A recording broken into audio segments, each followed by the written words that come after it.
Alors puisqu'on avait déjà créé dans la précédente vidéo une entrée dans Postman correspondant à la mise à jour, hein, donc on choisit bien le verbe patch. On avait décidé de modifier le to-do numéro 2. Alors lui, qu'est-ce qu'il a? C'est celui qui correspond à l'achat du pain. On décide de dire que on n'a pas acheté de pain. Donc on va passer simplement un objet qui aura la propriété done à false. Et là on voit que updated to do est bien 1. Et que le to do correspondant. Alors il a bien passé à false. Ah oui, on passe tout. Je pensais qu'on passerait uniquement le to do. Ah oui, on s'est trompé. Ce qu'on voulait, c'est juste passer le to do to update et pas tout le tableau. Voilà. C'est un peu trop. Imaginez qu'il y ait beaucoup de to do. On veut juste voir celui qu'on a modifié. Allez, on va le repasser à true celui-là. Voilà, donc cette fois-ci, vous avez vu, ça nous met que le nombre d'updated to do est de 1. Et ça nous affiche ensuite le to do dans son nouvel état. On pourrait par exemple décider de modifier la description.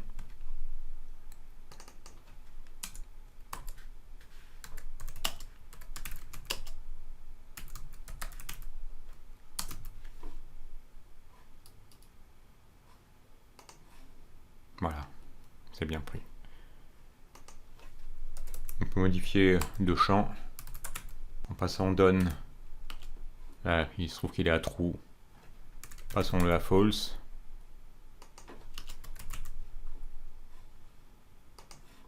Voilà, ça a bien été pris également. Et si on décidait même de le remplacer en entier par l'achat d'un gâteau.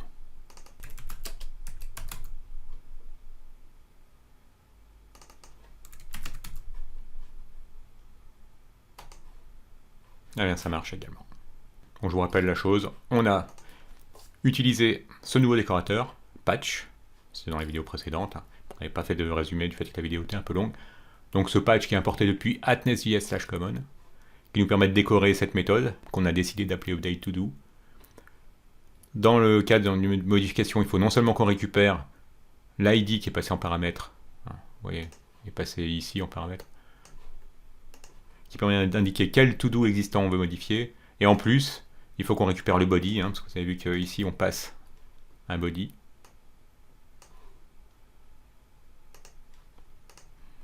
Et comme on l'avait fait précédemment, à l'aide du décorateur addBody. Et ensuite, on a créé un service auquel on a passé ces deux paramètres, ID et to-do. Et ce qu'on a fait simplement, c'est qu'on a cherché parmi les to-do existants, bien, celui qui correspondait à l'ID du to-do qu'on souhaite modifier. On a pensé à caster notre string en ID simplement à l'aide du plus. On s'est un peu couvert en regardant si on a réussi à récupérer quelque chose, parce qu'il se peut très bien que l'ID corresponde à un ID d'un item qui n'était pas existant. Et ensuite, pour être un peu plus granulaire, eh bien on teste les propriétés de chaque propriété plutôt de l'objet to-do qui nous a été passé. Donc si ce qui nous a été passé a une propriété done, eh bien on modifie en appliquant la propriété done du to-do qui a été passé avec notre requête, eh bien, à l'objet qu'on a trouvé nous dans notre base. Enfin nous c'est pas une base, c'est un tableau qu'on a simplement. Bon, ce serait le même principe si on l'avait récupéré depuis une base de données. Voilà, s'il a un title, eh bien on s'en sert pour mettre à jour le to-do qui est déjà dans le back-end. Et s'il y avait une description, pareillement. Et la petite astuce, c'est qu'il a fallu, on n'a pas pu simplement utiliser todo.done, parce que comme done, c'est un booléen, ben en fait, quand on veut faire passer à false quelque chose, bah, todo.done était false, donc on ne rentrait jamais dans le corps de la fonction, ligne 48. Voilà, et ensuite, eh bien pour mettre à jour notre tableau, toujours le même, ce tableau, ligne 7, eh bien on a tout simplement utilisé map, et on s'est contenté de tester si l'ID du to-do qu'on est en train d'itérer était différente de l'ID qui nous a été passé en paramètre. Si c'est le cas, eh bien on garde. Sinon, on remplace par l'objet qu'on vient de modifier, là, avec des différents ifs. Voilà.